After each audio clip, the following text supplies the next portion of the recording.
أما بعد فأعوذ بالله من الشيطان الرجيم بسم الله الرحمن الرحيم يا أيها الذين آمنوا اتقوا الله صدق الله مولانا العظيم وصدق رسوله النبي الأمين الكريم ونحن على ذلك لمن الشاهدين والشاكرين والحمد لله رب العالمين. میرے بزرگوں، میرے بچوں، میرے دوستوں، ماں اور بہنوں، آئیے سب سے پہلے ہم آپ مل کر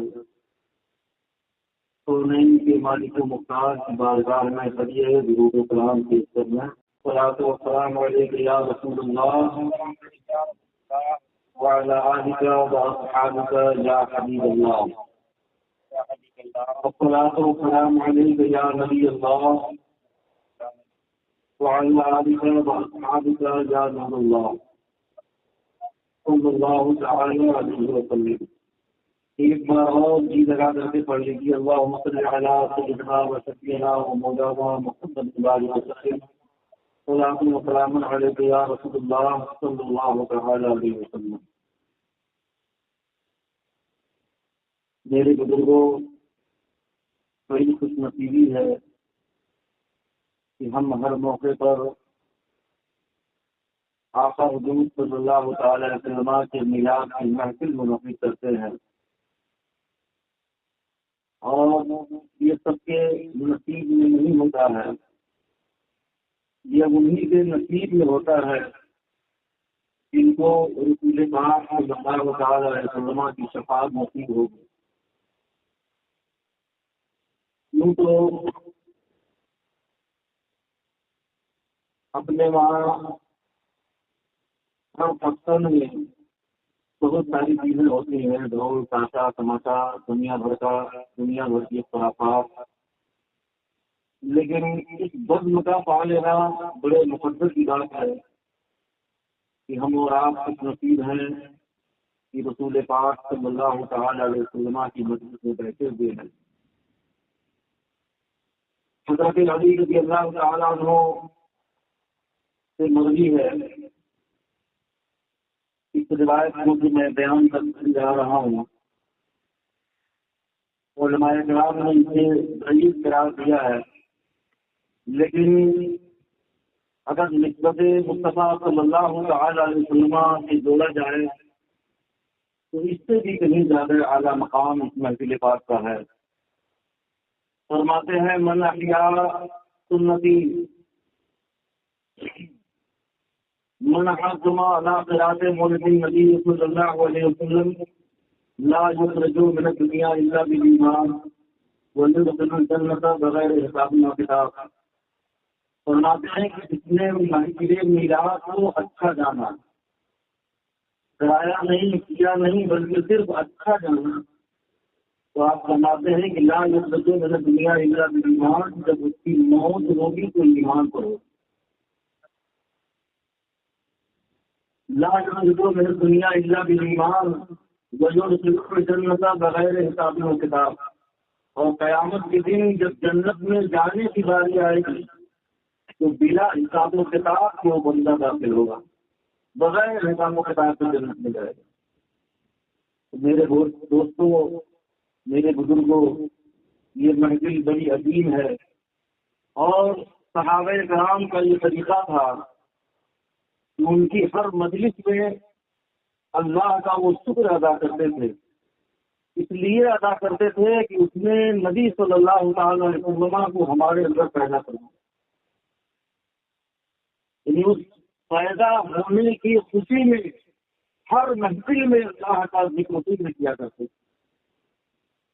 میرے بزرگوں، ہم سنی مسلمان ہیں اور الحمدللہ بڑے خوش قسمت ہیں کہ اللہ تبارک و تعالیٰ نے ہمیں نبی کی بارگاہ میں کھڑے ہو کر کے صلاۃ و سلام پڑھنے والا بنایا. نبی کا نافرمان نہیں بنایا، وفادار بنایا. اور حقیقت تو یہ ہے کہ وہی لوگ جنت میں جائیں گے جو نبی کی بارگاہ میں کھڑے ہو کر کے صلاۃ و سلام پیش کرتے ہیں. سنی اعتراض نہیں کرتا ہے، اعتراض وہ لوگ کرتے ہیں جن کو جہنم میں جانا ہے. نبی کا جب معاملہ آ جائے، نبی کی بات آ جائے تو تو تیرا کی ضرورت ہی نہیں. کس چیز کی تو تیرا ہے، کس بات کا اعتراض ہے. پھر مصطفیٰ جان رحمت صلی اللہ تعالی علیہ وسلم کی بات آ جائے. میرے دوستوں، اللہ تبارک و تعالیٰ نے ہمارے نبی صلی اللہ تعالی علیہ وسلم کو دنیا میں سب سے اعلیٰ بنا کر کے بھیجا. سب سے اعلیٰ، ان سے بڑھ کر کے نہ کوئی آیا نہ کوئی آئے گا. ایسا اعلیٰ مقام ہمارے نبی صلی اللہ تعالی علیہ وسلم کو عطا فرمایا.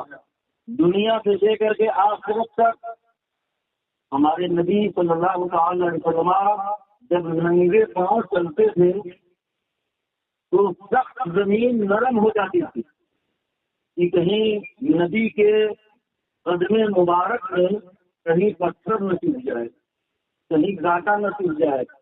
وہ زمین نرم ہو جاتی تھی، پیر دھسنے لگتا تھا. اور اگر پتھر پر قدم کرتے تھے تو پتھر بھی پگھل کر کے موم ہو جاتا تھا. ہمارے نبی صلی اللہ علیہ وسلم کے قدم کے نشان پڑ جاتے. یہ شان ہمارے نبی کی ہے. کسی اور نبی کو بتاؤ جن کے نشان قدم پتھر پر پڑے ہوں. ایسا اعلیٰ مقام اللہ نے عطا فرمایا کہ وہی سب کچھ ہے. تمہیں جانا، تمہیں مانا، نہ رکھا گیا اس سے کام. للہ الحمد، میں دنیا سے مسلمان ہوں. میرے دوستوں اور بزرگوں، ہمارے نبی صلی اللہ تعالی علیہ وسلم کو اللہ نے وہ اختیار عطا فرمایا. آپ کسی درخت کو بلاتے تو وہ بغیر سو چرا کیے ہوئے ان کی بارگاہ میں حاضر آ جاتے. بہت ساری حدیثیں اس طرح ہیں. جس کو حکم دیتے، یہاں تک کہ ایک مرتبہ ایسا ہوا جب مدینہ شریف میں تشریف لے گئے تو سب جنگل اور پہاڑ تھا، چاروں طرف جنگل اور پہاڑ تھے. پہاڑی تو آج بھی ہے چاروں طرف مدینہ سے، لیکن اس وقت زمین ہموار نہیں تھی. ہر طرف کھاڑی اور جنگل نما درخت لگے ہوئے تھے، اگے ہوئے تھے اپنے آپ. تو اس میں جانور بھی رہتے تھے. ایک ہرن کو دوڑاتے ہوئے ایک جانور آیا، دوڑاتے ہوئے آ رہا، اور ہرن آ کر کے آقا حضور صلی اللہ تعالی وسلم کی مسجد میں داخل ہو گئے. پہلے مسجد بنی نہیں تھی، نشان تھا کہ نمازی مدینے کے لوگ اس میں نماز پڑھتے تھے. ہمارے نبی صلی اللہ تعالی وسلم کے زمانے میں بھی وہ مسجد تشریح کی. صدیق اکبر، حضرت عمر، حضرت عثمان علی رضی اللہ تعالی عنہما کے زمانے میں بھی وہ مسجد تشریح کی. تو وہ آ کر کے ان کے حدود میں کھڑا ہو گیا. اب وہ جو دوڑا کے آ رہا تھا وہ وہیں پر رک گیا، اور یہ آ کر کے کھڑا ہو گیا، اس کی طرف دیکھنے لگا کہ اب آؤ آؤ میں آقا کی بارگاہ میں آ گیا. اور وہ بھی دیکھنے لگا کہ اب تو میری ہمت جواب دے چکی ہے کہ مصطفیٰ جان رحمت کے آغوش میں وہ چلا گیا ہے. وہاں پر حملہ کرنا، وہاں شکار کرنا حرام و ناجائز ہے. یہ انسانوں کے لیے مسئلہ ہے، لیکن وہ جانور بھی جانتے ہیں. تو میرے دوستوں بزرگوں، ہمیں آقا حضور صلی اللہ تعالی وسلم کی محبت سے کبھی برگشتہ نہیں ہونا چاہیے. ہر وقت ہر ٹائم کوئی بھی کام کرتے رہیں، لیکن محبوب کی زندگی اور ان کی محبت کو سامنے رکھ کر کے کام کریں. حدیث شریف میں ہے الحب للہ والبغض للہ. جس نے پڑھا لا الہ الا اللہ محمد رسول اللہ صلی اللہ تعالی علیہ وسلم اور اس نے ارکان اسلام کو بجا لائے اور اللہ کے لیے محبت کیا اور اللہ کے لیے دوستی کیا. جو رسول کا دشمن ہے اسے دشمن جانا اور جو رسول کا دوست ہے اسے دوست جانا. تو میرے آقا صلی اللہ تعالی علیہ وسلم ارشاد فرماتے ہیں کہ قیامت کے دن جنت میں جانے سے اسے کوئی نہیں روکے. میرے دوستوں، آقا حضور صلی اللہ تعالی علیہ وسلم کی محبت، کیونکہ نماز پڑھنا یہ جنت کی دلیل نہیں ہے کہ آدمی جنت میں چلا جائے گا. روزہ رکھنا یہ بھی ایمان کی دلیل نہیں ہے، کیونکہ بے ایمان بھی نماز پڑھتا ہے، روزہ رکھتا ہے. یہ وہابی کے بے ایمان ہی ہے. نماز بھی پڑھتے ہیں، روزہ بھی رکھتے ہیں، اتنے تقویٰ کرتے ہیں، اتنی پرہیزگاری کرتے ہیں، یہاں پر سارا دھبا لگا دیتے ہیں کرتا کرتے کرتے، لیکن پھر بھی جو علماء اور فقہاء نے ایمان مرتب کیا کہ ایمان کسے کہتے ہیں، تو آپ سنیں صرف اور صرف آقا حضور صلی اللہ تعالی علیہ وسلم کی محبت اور ان کی اطاعت کا نام ایمان ہے، نہ کہ روزے کا نام ایمان ہے، نہ کہ زکات کا نام ایمان ہے۔ کسی اسلام کے کسی رکن کا نام ایمان نہیں ہے۔ اللہ کے رسول صلی اللہ تعالی وسلم کی بارگاہ میں ایک آدمی آیا، اس نے کہا یا رسول اللہ اسلام کیا چیز ہے؟ تو اللہ تبارک و اللہ کے رسول صلی اللہ تعالی وسلم نے ارکان اسلام کو بیان فرمایا کہ یہ اسلام ہے، نماز پڑھنا، روزہ رکھنا، زکات دینا، حج کرنا، اس کو گنایا اسلام یہ ہے۔ لیکن جب پوچھا کہ ایمان کیا ہے تو آپ فرماتے ہیں کہ دل سے نبی صلی اللہ تعالی علیہ وسلم کی نبوت و رسالت کا اقرار کرنا، زبان سے نہیں بلکہ دل سے، اور اللہ کی وحدانیت کا اقرار کرنا دل سے، اور تمام جو اندرونی چیزیں ہیں میرے آگے فرماتے ہیں کہ ایمان یہ ہے کہ تم جب اللہ کی عبادت کرو، اسلام میں جب تم داخل ہو جاؤ تو اپنے گمان میں یہ سوچو کہ رب ہمیں دیکھ رہا ہے، ہم رب کو دیکھ رہے ہیں۔ اس چیز کا نام میرے آقا نے ایمان بتایا۔ میرے بزرگوں تو قرآن پاک میں اللہ کے رسول صلی اللہ تعالی علیہ وسلم کی بارگاہ میں چند دیہاتی آپ لوگ توجہ ہے ہماری طرف، روڈ کی طرف دیکھ رہے ہیں، چند دیہاتی لوگ ہیں اور انہوں نے کہا یا رسول اللہ ہم کو کلمہ پڑھا دیجیے۔ وہ لوگ کلمہ پڑھے، نماز وغیرہ کے بارے میں پوچھا اور پھر چلے گئے۔ تو ان لوگوں نے کہا کہ ہم لوگ تو مومن ہو گئے۔ کیا ہو گئے؟ مومن ہو گئے۔ دیکھو مسلم اور مومن میں فرق ہے۔ مومن ہو گئے تو قرآن پاک نے ترنت اس کا جواب دیا، اللہ تبارک و تعالیٰ نے قرآن پاک میں موجود ہے۔ یہ اللہ نے فرمایا کہ محبوب ان سے کہہ دیجیے کہ ابھی وہ مومن نہیں ہوئے، وہ تو ابھی مسلم ہوئے۔ ہم بتاؤ نماز بھی پڑھتے ہیں، سارے ارکان کو ادا کرتے ہیں، لیکن ہمارا قرآن کہہ رہا ہے کہ محبوب ان سے کہہ دیجیے کہ ابھی وہ صرف مسلم ہوئے ہیں، مومن نہیں ہوئے ہیں۔ اللہ تبارک و تعالیٰ کہ اس آیت کی تفسیر مفسرین نے جو فرمائی ہے وہ یہ کہ اللہ پاک کے فرمانے کا مقصد یہ ہے کہ ابھی وہ نئے ایمان لے کر کے آئے ہیں، نیا ایمان قبول کیے ہیں، ابھی نماز پڑھتے ہیں، روزہ رکھتے ہیں، لیکن ابھی محبوب کی محبت ان کے دل میں سرائے نہیں ہوتے، اس لیے وہ صرف مومن ہے، وہ صرف مسلم ہے، مومن نہیں۔ پتا یہ ملا کہ مومن ایمان والا وہی ہوگا، وہی ہوتا ہے جس کے دل میں ہمارے نبی صلی اللہ تعالی علیہ وسلم کی محبت ہے، اور یہی نجات کا ذریعہ ہے۔ نماز اور روزہ یہ نجات کا ذریعہ نہیں، کیونکہ دنیا میں میرے آقا فرماتے ہیں تَتَفَرَّقُ أُمَّتِي عَلَىٰ ثَلَاثٍ وَسَبْعِينَ مِلَّةً كُلُّهُمْ فِي النَّارِ إِلَّا مِلَّةً وَاحِدَةً، کہ میری امت میں مسلمان کہلانے والے 73 فرقے ہوں گے۔ کتنے فرقے ہوں گے؟ اور سب نماز پڑھیں گے، روزہ رکھیں گے، لیکن اس کے بارے میں میرے آقا فرماتے ہیں كُلُّهُمْ فِي النَّارِ إِلَّا مِلَّةً وَاحِدَةً، اس 73 فرقوں میں صرف ایک فرقہ جنت میں جائے گا، باقی سارے کے سارے 73 فرقے جہنم میں جائیں گے۔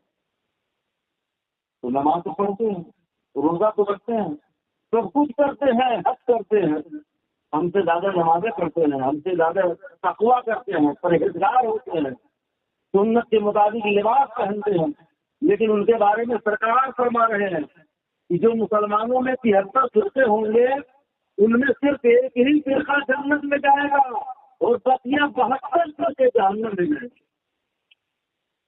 میرے دوستو وہ وہی فرقہ ہوگا، صحابہ نے پوچھا یا رسول اللہ وہ کون سا فرقہ ہوگا؟ تو اللہ کے رسول صلی اللہ تعالی وسلم نے ارشاد فرمایا ما انا علیہ و صحابی، وہ وہی فرقہ ہوگا جس پر میں ہوں اور میرے صحابہ۔ تو مسلمانوں کو خوش ہو جاؤ کہ جو عقیدہ صحابہ کرام کا نبی کے بارے میں تھا وہی عقیدہ سنی مسلمانوں کا نبی کے بارے میں، اور کسی کا عقیدہ ٹکراتا نہیں۔ بعض عقیدے والے ایسے ہیں جو اعتراض کرتے ہیں کہ نبی کو علم غیب نہیں، نبی کو مر کے مٹی میں مل گئے معاذ اللہ رب العالمین، جبکہ حدیث صحیح ہے میرے آقا صلی اللہ تعالی وسلم ارشاد فرماتے ہیں ان اللہ حرم علی الارض ان تعقل اجساد الانبیاء ونبی اللہ حی ویرزق به، فرماتے ہیں کہ اللہ تبارک و تعالیٰ نے زمین پر حرام کر دیا کہ وہ نبیوں کے جسموں کو کھائے۔ بتاؤ، ایک متقی پرہیزگار عالم، ایک حافظ جس نے اپنے سینے میں قرآن کو محفوظ رکھا ہے، حدیث شریف میں ہے کہ اس کی لاش ویسے ہی رہے گی، وہ سڑے گا نہیں، وہ سڑے گا نہیں، یعنی مٹی کو حکم ہے کہ اس کی لاش کو، اس کی لاش کی حفاظت کی جائے، اور وہ جیسے کفن میں رکھا گیا ہے، قبر میں اتارا گیا ہے، اسی حالت میں قیامت تک اس مٹی کو حکم ہے کہ دیکھ بھال کرتی رہے، اور اس کے لاش پر ذرہ بغاوت ابا کا ایک حافظ کے بارے میں یہ، اور جہاں مکمل نبوت و رسالت کے مالک ہوں تو ہمارے نبی کا کیا مقام ہوگا۔ ان کے بارے میں کسی فرقے کے کچھ لوگ ایسے ہیں جو اپنے آپ کو مسلمان کہتے ہیں کہ تو مرغی مٹی میں مل گیا معاذ اللہ رب العالمین۔ ہمارے نبی کو غیب کی کوئی خبر نہیں ہے، وہ پیٹھ پیچھے نہیں جانتے ہیں۔ بخاری شریف کی حدیث پاک ہے میرے دوستوں، نماز کے متعلق آقا حضور صلی اللہ تعالی وسلم سلام کہتے ہیں، ارشاد فرماتے ہیں میرے صحابہ تم خشوع اور خضوع سے نماز پڑھا کرو۔ اور یہ خشوع اور خضوع کیا ہے؟ ظاہری چیز ہے، یہ نہیں ہے، اندرونی بات نہیں چیز ہے، ان دل لگا کر کے پڑھنا یہ خشوع اور خضوع ہے۔ میرے آقا فرماتے ہیں کہ جس طرح تم جو ہے خشوع اور خضوع سے نماز پڑھو، یہ نہ سمجھنا کہ میں پیچھے پیچھے دیکھ نہیں رہا ہوں، یہ بخاری شریف کے الفاظ ہیں۔ فرماتے ہیں کہ جس طرح میں اپنے آگے دیکھتا ہوں اسی طرح سے اپنے پیچھے بھی میں دیکھتا ہوں۔ یعنی صحابہ کے ظاہری حالات کو چھوڑو، ان کے دل کے کیفیات کو بھی میرے آقا صلی اللہ تعالی وسلم میں جانتے، اس لیے سلام پھیرنے کے بعد ترنت ٹوک دیا میرے صحابہ تم یہ نہ سمجھنا کہ میں نہیں جانتا ہوں، تمہارے خشوع بھی ہم سے چھپے ہوئے نہیں ہے، تمہارے خضوع بھی ہم سے چھپے ہوئے نہیں ہے، تمہارے دل کے حرکات جو ہیں وہ بھی ہم سے چھپے ہوئے نہیں ہیں، لہذا نماز کو خشوع اور خضوع کے ساتھ پڑھا۔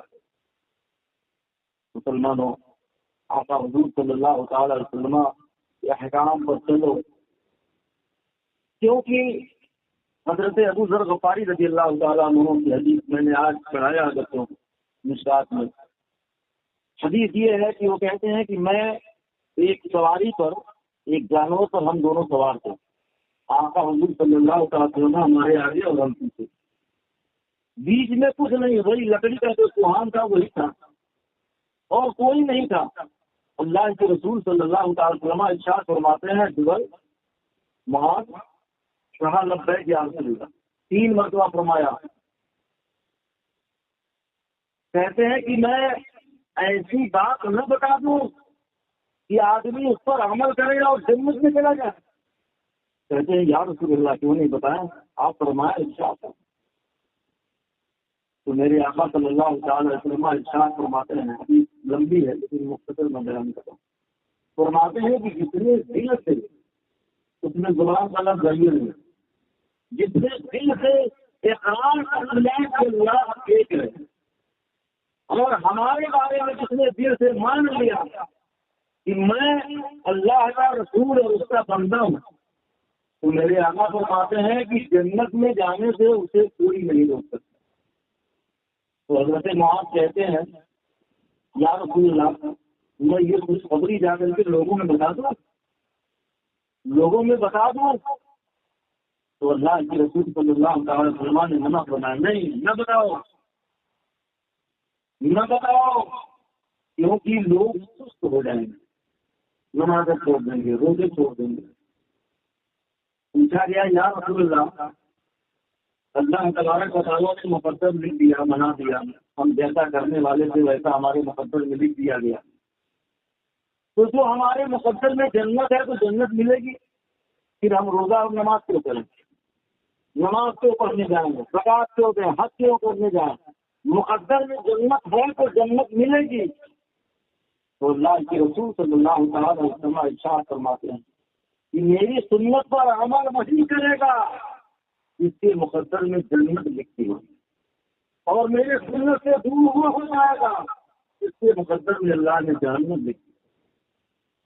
تو میرے بزرگوں، کہنے کا مطلب یہ ہے کہ آقا حضور صلی اللہ تعالی علیہ وسلم نے جو فرمایا، جو فرمان ہے میرے آقا صلی اللہ تعالی علیہ وسلم کا، اس پر عمل کیا جائے، کیونکہ اس سے دو چیزیں، دو فائدے ہمارے ہوئے۔ ایک یہ ہے کہ ہماری قسمت میں اللہ نے جنت لکھا ہے تو ہم جنت والا کام کرتے ہیں۔ آپ فرماتے ہیں کہ وہ جنتیوں والا کام کرے گا، نماز پڑھے گا، روزہ رکھے گا، تمام دین کے ارکان کو ادا کرے گا۔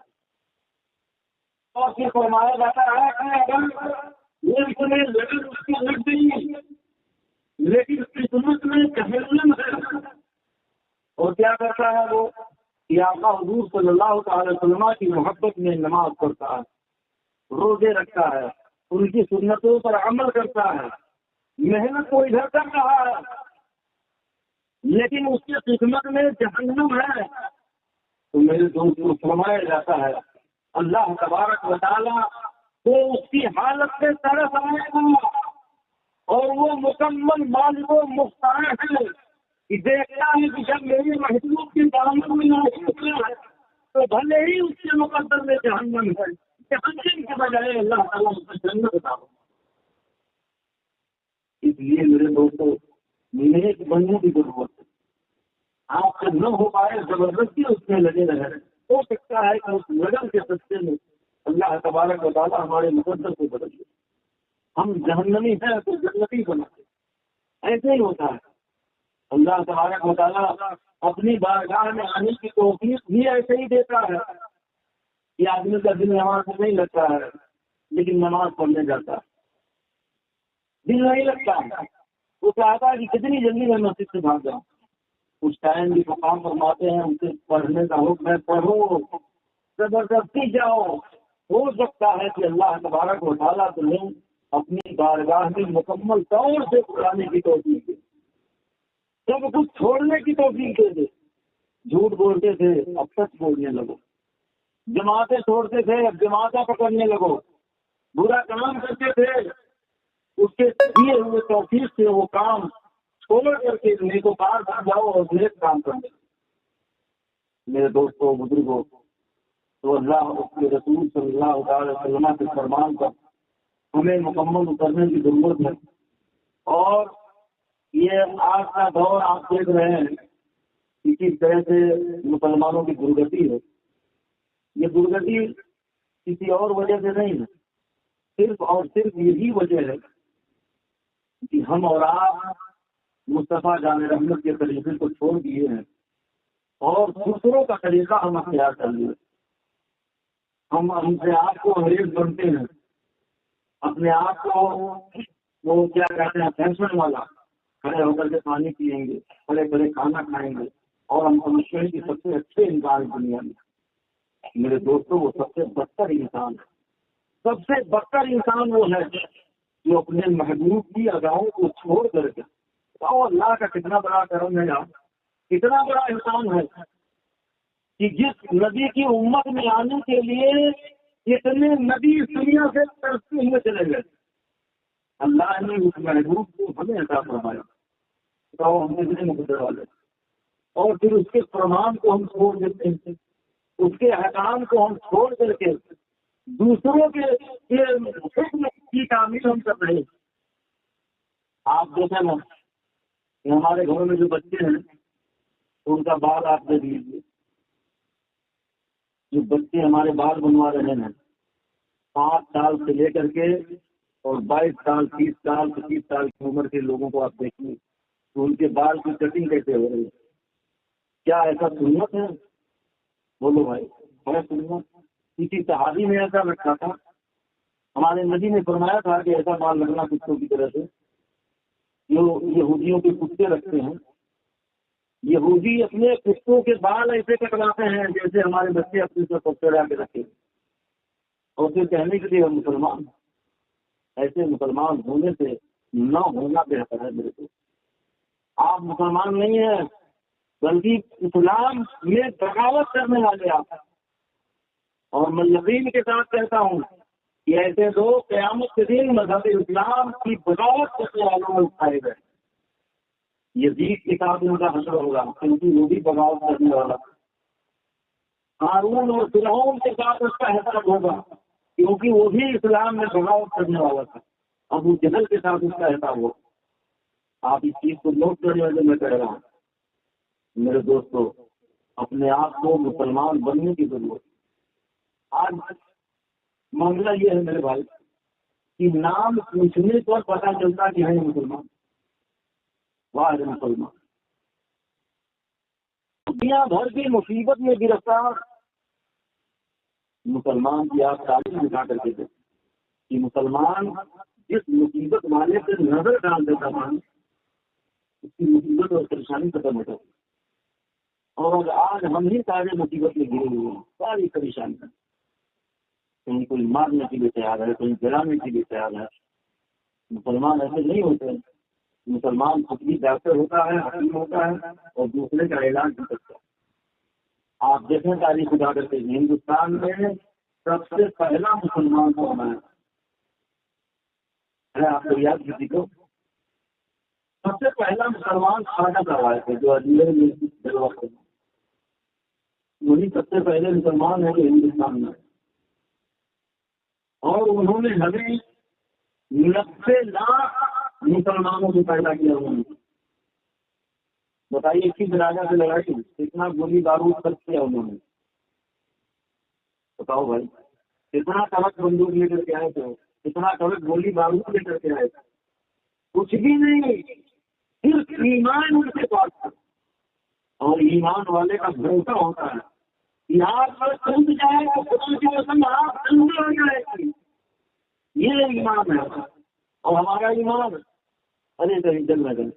کوئی کہے کہ ذرا کلمہ پڑھ کے کچھ جاؤ تو کلمہ پڑھی تو کر دیں. ارے جل نہ جائے، ارے جل جائے گا. ہم تو نہیں. آپ لوگ خود ہی اپنے دل پر ہاتھ رکھ کے دیکھیے کوئی پوچھے گا کلمہ کا پورا قرآن پڑھتے ہیں کچھ جائیں گے؟ نہیں، کوئی بھروسہ ہی نہیں. تو یہ ہمارا ایمان کہاں سے کامیاب ہے؟ 5 وقت کی اذان ہوتی ہے، اللہ تبارک و تعالیٰ کی پکار ہوتی ہے 5 وقت، لیکن کبھی توفیق نہیں ہوتی کہ ہم مسجد میں چلیں. اللہ تبارک و تعالیٰ شکایت کر رہا ہے. سنو یہ حدیث پاک مشکات رسول پاک صلی اللہ تعالی وسلم یہ ارشاد فرما رہا ہے محبوب یہ لوگ ابن آدم ہم کو گالی دیتا ہے، کہتا ہے کہ اس کا بیٹا ہے، اس کی عورت ہے، یعنی عورت کا الزام لگا کر کے بیٹے کا الزام لگا کر کے ہم کو گالی دیتا ہے. اور پھر کہتا ہے کہ ہم کو ایک طرح کی گالی اور بھی دیتا ہے، ہم کو برا بھلا کرتا ہے. پوچھا کیا؟ کہا کہ زمانے کو برا بھلا کرتا ہے، زمانے کو برا بھلا کرتا ہے. تو فرماتا ہے کہ میں نے ہی تو زمانہ پیدا کیا ہے، میں ہی تو زمانے کو پیدا لاتا ہوں، پیدا کرتا ہوں. وہ گالی اس کو نہیں دیتا اور مجھ کو دیتا ہے. آج چلے جائیں گے لڑکی کی شادی کھولنے کے لیے تو ایسی ڈیوٹی ٹوٹ جائے گی. لوگوں کو پسند ہی نہیں آئے گی لڑکی. پتا نہیں لڑکی ہم اپنے کارخانے میں بنائے ہیں کہ اللہ نے بنایا. کتنی بڑی نافرمانی اللہ کی ہو رہی ہے. لگتا ہے کہ لڑکی کو ہم بنائیں اور اپنے لڑکا کو نہیں بنائیں. چاہے کتنا ہوگا ستمبر کی طرح لیکن لڑکی حور کی طرح چاہیے. بتاؤ یہ اللہ کی نافرمانی ہے کہ نہیں؟ اللہ تعالیٰ کی بنائی ہوئی چیز پر ہم اعتراض کر رہے ہیں کہ ناک ایسی ہے. کان ایسا ہے، ہوٹ ایسا ہے، سب اللہ تعالیٰ نے بنایا ہے، اور ہم اس کی کتنی ناشکری کر رہے ہیں، کس طرح سے اس کو جھٹلا رہے ہیں، اللہ تعالیٰ کی تخلیق کو چیلنج کر رہا ہے مسلمان، اور پھر ہم مسلمان کہنے کے لیے مسلمان، ہم سے بڑا کوئی مسلمان ہی نہیں۔ میرے دوستو، ابھی بھی وقت باقی ہے اور بہت کم باقی ہے، یہ سمجھو اثر کا وقت ہو گیا ہے، بس 1.5 گھنٹہ ہے سورج میں، مسلمان اس جگہ پہ آگے چلا، اس کی بربادی اثر سے لے کر کے فجر تک جو وقت گزرا ہے نا، اس کی بربادی ہو چکی ہے، اب وقت برباد ہونے میں بس 1.5 گھنٹے کا وقت باقی ہے۔ اگر اب بھی نہ سدھرے نا تو ایسے کاٹے جاؤ گے، ایسے کاٹے جاؤ گے کہ ہندوستان میں دفن ہونے کے لیے جگہ نہیں ملتی، ایسے برباد کیے جاؤ گے۔ اور سدھرنا کیا ہے، اس کی کاٹ کیا ہے، صرف اور صرف توبہ کرو اور محبوب صلی اللہ تعالی علیہ وسلم کے نقشے پر چلو، جو انہوں نے تعلیم دی ہے اس پر عمل کرو۔ وہ 313 سے تو لڑکتا تھا زمانہ، آج ہم کروڑوں ہیں کرتے ہیں غلامی، کروڑوں ہیں نا مسلمان، 32 کروڑ مسلمان یہاں اپنے انڈیا میں، اور پوری دنیا کا ملاؤ تو سب سے زیادہ مسلمانوں کی آبادی پوری دنیا کا ملا، لیکن ایک یہودی ملک سب کو ہلا کے رکھ دیتا ہے، کیونکہ سب عیاشی میں مصروف ہیں۔ بتاؤ اس وقت 57 ملک مسلمانوں کی کنٹری ہے، 57 ملک ہیں، 2020 نہیں 50 نہیں 57 ملک ہیں جس کے حکمراں مسلمان ہیں، اور ایک یہودی اگر چڑھائی کرتے تھے کسی مسلمانی حکومت پر تو آپ کے ساتھ بات کریں گے، یہ ہماری حالت ہے۔ اللہ تبارک و تعالیٰ نے ہمیں ایسا زندگی کمزور بنایا ہے، ہم کو ہمارے اندر تو ایسی چیزیں معدنیات ہمارے اندر ہیں، سونے اور چاندی کے ذخیرے ہمارے اندر ہیں، اس چیز کی کمی اللہ نے دی، تو ایمان کو مضبوط کرنے کی ضرورت ہے۔ بتاؤ تیل مسلمانوں کے ملک سے نکلتا ہے وہ پوری دنیا میں جاتا ہے، سونا مسلمانوں کی کنٹری میں ہے، چاندی مسلمانوں کی کنٹری میں ہے، یعنی دنیا کے جو قیمتی ذخائر ہیں وہ مسلمانوں کے پاس ہیں، تو پھر کیا وجہ ہے کمزور ہونے؟ وجہ یہ ہے کہ نبی پاک صلی اللہ تعالی علیہ وسلم کے نقش قدم کو چھوڑ بیٹھا، اس لیے جو نبی کے نقش قدم کو چھوڑتا ہے وہ جنت سے دور ہوتا ہے اور جہنم سے قریب ہوتا ہے۔ اللہ تبارک و تعالیٰ کی بارگاہ کے ایک سجدہ اگر دل سے کرتا ہے نا انسان، تو پھر رب تعالیٰ اس بندے کو دوسرے کے سامنے جھکنے نہیں دیتا۔ آج مسلمان ہاتھ چھوڑ کر کے آپ میں جا کے اپنا کام ارے حضور کر دیجیے، ارے سرکار کر دیجیے، یہ کرنے کی ضرورت نہیں آئے گی۔ کیا کمی ہے آپ کے پاس؟ اللہ تبارک و تعالیٰ آپ سنی مسلمان ہیں، آپ جیسا خدا کسی کا خدا نہیں ہو سکتا، جو خدا آپ کا ہے، جو رب آپ کا ہے، کائنات میں کسی کا بھی ویسا نہیں، وہ تو دل سے ایک مرتبہ پکار کرتے تو آپ دیکھیں کی قسم مزہ آ جائے گا، کبھی رات میں روک کر کے پکارو، ظلم کام ہو جائے کر کے پکار کر، تو یہ مولانا بیٹا ہے چھٹے کا ہاتھ پہنا دے، ایسا ملا۔ زلیخا کو آپ جانتے ہیں، یوسف اور زلیخا کی کہانی آپ کا سنا ہوا سنا ہے یار۔ زلیخا کیا تھی؟ حضرت ابراہیم کی عاشقہ تھی یوسف علیہ السلام پر، لیکن زلیخا علیہ السلام اللہ ہی تھے، وہ تبلیغ سے رہا کرتے تھے، لیکن محبت ہے۔ اچھا زلیخا کیا تھی؟ وہ بت کو پوجنے والی تھی، اور ہمارے نبی حضرت یوسف علیہ السلام اللہ کو پوجنے والے تھے، ان کا دین مذہب بھی الگ ہے، ان کا دین مذہب بھی الگ ہے۔ روزانہ رات میں اس کے سامنے کھڑی ہوتی، یا سننی آپ لے صدیقی،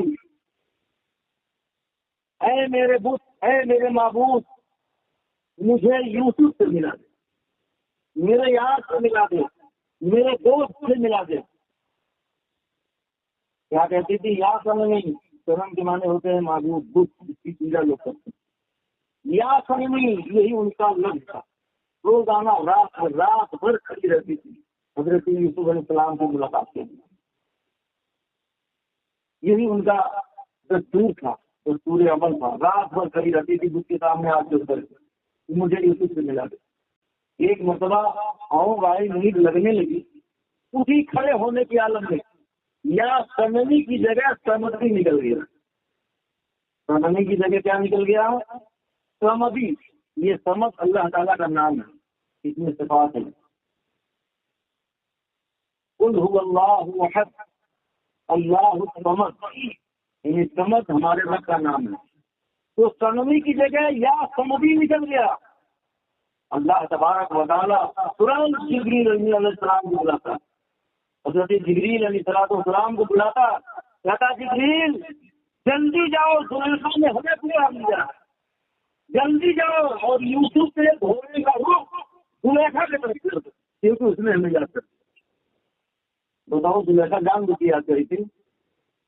بولیے، غلطی سے نام آ گیا میرے گھر کا، اب سوچو میرا رب کہتا ہے کتنا مہربان ہے، کتنا کریم ہے۔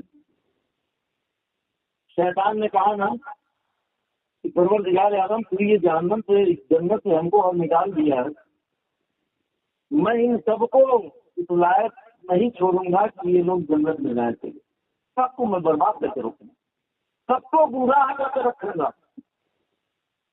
اور اس نے عزت و جلال کی قسم کھائی، مولا تیرے عزت و جلال کی قسم، اس قوم مسلم کو میں ایسا بنا کر کے چھوڑوں گا کہ سب کے سب جہنم میں جائیں گے، کوئی تیرے جنت میں جانے کے لائق نہیں ہوگا۔ اللہ بارک مطالعہ نے یہ عزت و جلال کی قسم کھائی، شیطان کون؟ میں بھی اپنے عزت و جلال کی قسم کھاتا ہوں کہ جب تو بندوں کو گمراہ کر دے گا، ان کو بدکار کر دے گا، ان کو گنہگار کر دے گا، اور جب بندے گناہ لے کر کے جب تک میری بارگاہ میں آ کر کے توبہ کریں گے، میں ان کی توبہ کو قبول کر کے انہیں معاف کر دوں گا۔ جب جب وہ آئیں گے توبہ کرتے رہیں گے، میں ان کے گناہوں کو معاف کرتا رہوں گا۔ اب آپ سوچیے کہ ہمارا رب کتنا پیارا ہے، اتنے گناہ ہونے کے باوجود بھی ہماری زندگی کو بند نہیں کرتا، سورج کی روشنی کو نہیں چھپاتا ہے، نہیں، وہ برابر سب پر جاری ہے، چاند کی روشنی سے ہم کو درگزر نہیں کرتا، ہواؤں سے ہمیں الگ نہیں کرتا، یعنی جو ہماری پرورش کے لیے دنیا میں اس نے پیدا کیا ساری چیزیں کہ انسان کے بدن کو کس کس چیز کی اور کب کب ضرورت ہے، اللہ وہ چیزیں ہمیں مہیا کرتا ہے۔ کب ہمارے بدن کو ہوا کی ضرورت ہے، کب ہمارے اس کھیتیوں کو یا ہمارے بدن کو یا ہمارے چیزوں کو پانی کی ضرورت ہے، اللہ پانی کا ہمارے لیے انتظام کرتا ہے۔ کب ہم کو بارش کی ضرورت ہے، کب دھوپ کی ضرورت ہے، کب چھاؤں کی ضرورت ہے، یہ سارا انتظام اللہ تبارک و تعالیٰ نے انسان کے لیے رکھا ہے۔